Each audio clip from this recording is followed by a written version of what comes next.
സ്ഥാപിച്ചത് കോഴിക്കോട്ടെ പൊതുമേഖലാ സ്ഥാപനങ്ങൾ കണ്ണിലെ കൃഷ്ണമണി പോലെ സംരക്ഷിക്കും എന്നുള്ളതാണ്. ഇതിപ്പോ സ്റ്റീൽ കോംപ്ലക്സിന്റെ കാര്യം വന്നപ്പോ കൃഷ്ണമണി പോയിട്ട് ഒരു നഖം വെട്ടിക്കളയുന്ന ലാഘവത്തോടു കൂടിയാണ് ഈ സ്ഥാപനത്തെ ഇപ്പോൾ ഛത്തീസ്ഗഡിലെ ഒരു സ്വകാര്യ കമ്പനിക്ക് കൈമാറിയിട്ടുള്ളത്. നിങ്ങൾ ആലോചിച്ച് നോക്കൂ, 2009 ശേഷം ഈ സ്റ്റീൽ കോംപ്ലക്സിന്റെ സംരക്ഷണത്തിന് വേണ്ടി, ഇത് പുനരുജ്ജീവിപ്പിക്കാൻ വേണ്ടി സ്റ്റീൽ അതോറിറ്റി ഓഫ് ഇന്ത്യയെ ഷെയർ കൂട്ടി. ആ ഷെയർ കൂട്ടിയതിന് ശേഷം തീരുമാനിക്കപ്പെട്ടത് എന്താ? ഇവിടെ ബില്ലറ്റ് ഉൽപ്പാദിപ്പിച്ച് മറ്റ് സംസ്ഥാനങ്ങളിലേക്ക് പോയി റീറോളിംഗ് മില്ലിലേക്ക് കൊടുക്കുമ്പോൾ അത് വലിയ നഷ്ടത്തിലേക്കാണ് പോകുന്നത്. അതുകൊണ്ട് ഇവിടെ റീറോളിംഗ് മെഷീനുകൾ സ്ഥാപിച്ച് സെയിൽ ബില്ലറ്റ് ഇവിടത്തേക്ക് കൊടുത്ത് TMD കമ്പനികൾ ഉൽപ്പാദിപ്പിക്കാനാണ് സെയിലുമായിട്ടുണ്ടാക്കിയിട്ടുള്ള കരാറ്. ആ കരാർ എങ്ങനെയാണ് നടക്കാതെ പോയത് എന്ന് വിശദീകരിക്കേണ്ടത് സംസ്ഥാന സർക്കാരും CPM-ഉമാണ്. അവരിപ്പോ കഥയുണ്ടാക്കി ആളുകളെ പറ്റിക്കാൻ വേണ്ടി നോക്കുക. ദേശാഭിമാനിക്ക് സ്ഥിരമായിട്ടൊരു ഭാഷയുണ്ട്, വിറ്റ് വിലക്കുക. കേന്ദ്ര സർക്കാർ വിറ്റ് വിലക്കല്ല ചെയ്യുന്നത്, പ്രൈവറ്റ് പങ്കാളിത്തം ഉറപ്പിക്കുകയാണ് ചെയ്യുന്നത് ആ സ്ഥാപനത്തെ ലാഭകരമാക്കാൻ വേണ്ടിയിട്ട്. അതിലെന്താ തെറ്റ്? പൂട്ടിപ്പോകുന്നതിനേക്കാൾ ഈ അളമരം കരിയുമൊക്കെ വിലക്കേണ്ടിന് പൂട്ടിക്കല്ലേ ഇവിടെ ചെയ്യുന്നത്. ഒരു സ്ഥാപനം പൂട്ടിപ്പോകുന്നതിനേക്കാൾ നല്ലതല്ലേ പ്രൈവറ്റ് പങ്കാളിത്തം ഉറപ്പുവരുത്തി ആ സ്ഥാപനം നിലനിർത്തി മുന്നോട്ട് പോകുന്നത്? ഏതാ ശരി? നിങ്ങൾ ആലോചിച്ച് നോക്കൂ. തൊഴിലാളികളെ സംഘടിപ്പിച്ച് വ്യവസായ സ്ഥാപനങ്ങളെ പൂട്ടിക്കാൻ വേണ്ടി പരിശ്രമിച്ചിട്ടുള്ള CITU-വിനെ പോലുള്ള ആളുകൾ അവരിന്ന് പറയാണ് കേന്ദ്ര സർക്കാരിന്റെ നയം കൊണ്ടാണ് ഇത് പൂട്ടിപ്പോയത്. ഞാൻ ചോദിക്കട്ടെ, കേന്ദ്ര സർക്കാരിന്റെ ഏത് നയാണ് ഈ സ്റ്റീൽ കോംപ്ലക്സിൽ ബാധകമായിട്ടുള്ളത്? സ്റ്റീൽ കോംപ്ലക്സിന്റെ നടത്തിപ്പ് അവകാശം, സ്റ്റീൽ കോംപ്ലക്സിന്റെ നടത്തിപ്പ് സംസ്ഥാന സർക്കാരാണ് നിർവഹിച്ചുകൊണ്ടിരിക്കുന്നത്. ആ സംസ്ഥാന സർക്കാർ ഷെയർ കൂട്ടുകയാണ് ചെയ്തത് സെയിലിന്. ഞാൻ ചോദിക്കുന്നത്, പിന്നീട് ഉണ്ടാക്കിയിട്ടുള്ള ധാരണകൾ, കരാറുകൾ എങ്ങനെയാണ് ലംഘിക്കപ്പെട്ടത്? അവിടെയാണല്ലോ ഈ സ്ഥാപനം വീണ്ടും കടത്തിലേക്ക് മുങ്ങാനുണ്ടായ തിരിച്ചടവ് മുടങ്ങി ബാങ്ക് ജപ്തി ഉൾപ്പെടെയുള്ള കാര്യങ്ങളിലേക്ക് നീങ്ങിയത് സംസ്ഥാന സർക്കാരിന്റെ നടത്തിപ്പ് ശരിയല്ലാത്തതുകൊണ്ടാണ്. സെയിൽ മുന്നോട്ട് വെച്ചിട്ടുള്ള നിബന്ധനകൾ എന്തുകൊണ്ട് നടപ്പിലായില്ല? എന്താ സെയില് വളരെ പോസിറ്റീവായിട്ടുള്ള, ഇത് ലാഭകരമാക്കാനുള്ള ഒരു മാർഗമല്ലേ മുന്നോട്ട് വെച്ചത്?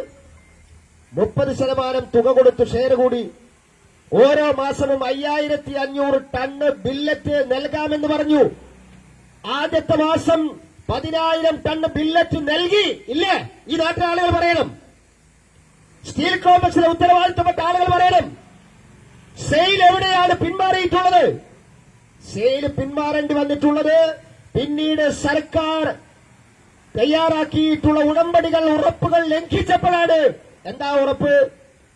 30% ഷെയർ കൂടിയ ഒരാൾ പറയുകയാണ്, നിങ്ങളെ ഇവിടെ ഉൽപ്പാദിപ്പിക്കുന്ന TMD കമ്പനികൾ കേരളത്തിന്റെ പൊതുമരാമത്തിന്റെ പ്രവർത്തനത്തിൽ മിനിമം 30% ഉപയോഗിക്കാൻ വേണ്ടി സർക്കാർ ഉത്തരവിറക്കണം. അല്ലേ? ധാരണയായതല്ലേ? സംസ്ഥാന സർക്കാരിന്റെ PWD വർക്കിൽ 30%, മിനിമം 30% ഈ സ്റ്റീൽ കോംപ്ലക്സിൽ നിന്ന് ഉൽപ്പാദിപ്പിക്കുന്ന TMD കമ്പനികൾ ഉപയോഗപ്പെടുത്തണം. സെയിലിന്റെ നിർദ്ദേശമായിരുന്നു. ആ സെയിലിന്റെ നിർദ്ദേശം സംസ്ഥാന സർക്കാർ അംഗീകരിച്ചതല്ലേ? എവിടെയാണ് പാളിപ്പോയത്? സെയിലിന്റെ ആളുകൾ വെറുതെ കാത്തിരിക്കേണ്ട കാര്യമില്ലല്ലോ. അവര് നോക്കി, അവര് പരിശോധിച്ചപ്പോ അങ്ങനെ ഒരു സർക്കാർ ഉത്തരവ് പോലും ഇറങ്ങിയിട്ടില്ല. വ്യവസായ വകുപ്പിനോട് ചോദിച്ചു,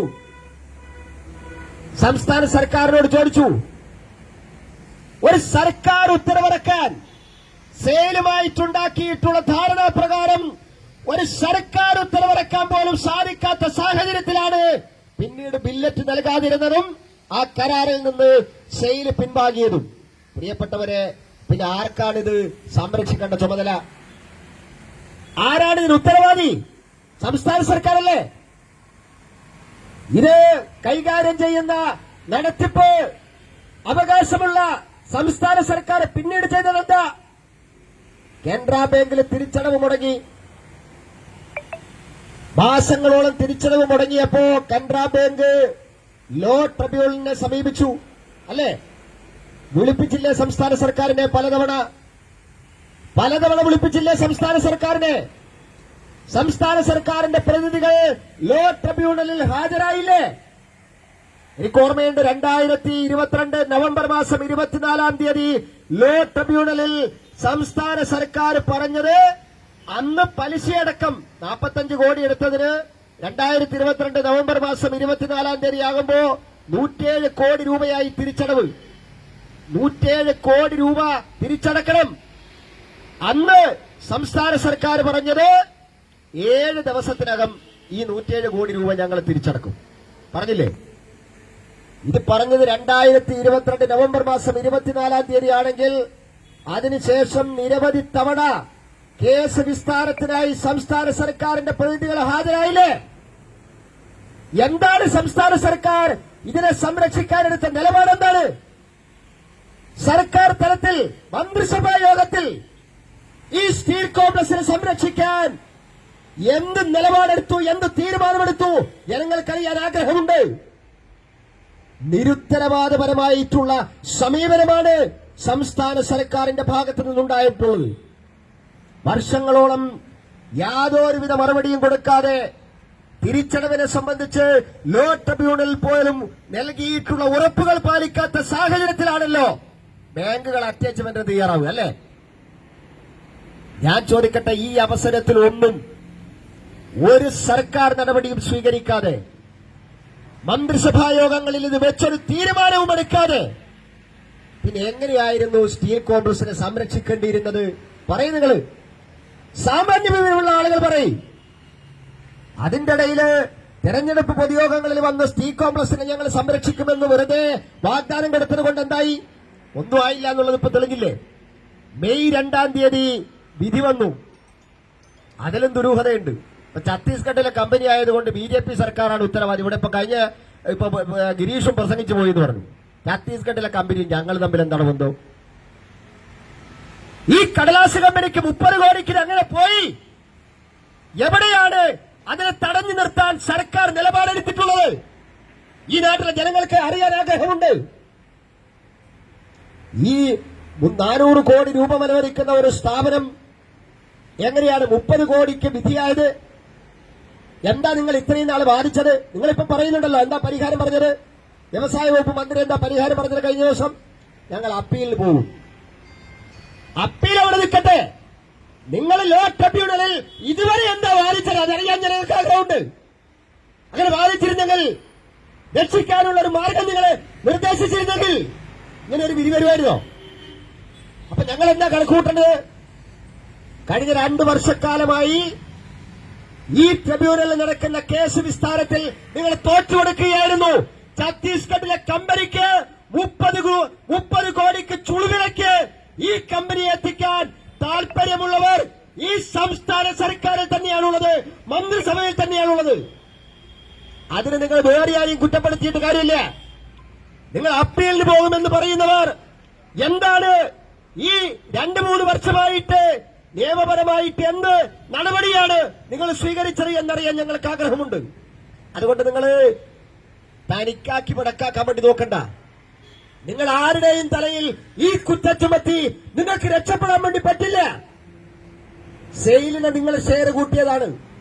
ആ ഷെയർ കൂട്ടുമ്പോ സെയിൽ മുന്നോട്ട് വെച്ചിട്ടുള്ള നിബന്ധനകൾ പാലിക്കാൻ സാധിക്കാതിരുന്നത് നിങ്ങൾക്കാണ്. അതിൽ സെയിൽ ഉത്തരവാദിയല്ല, കേന്ദ്ര സർക്കാരും ഉത്തരവാദിയല്ല.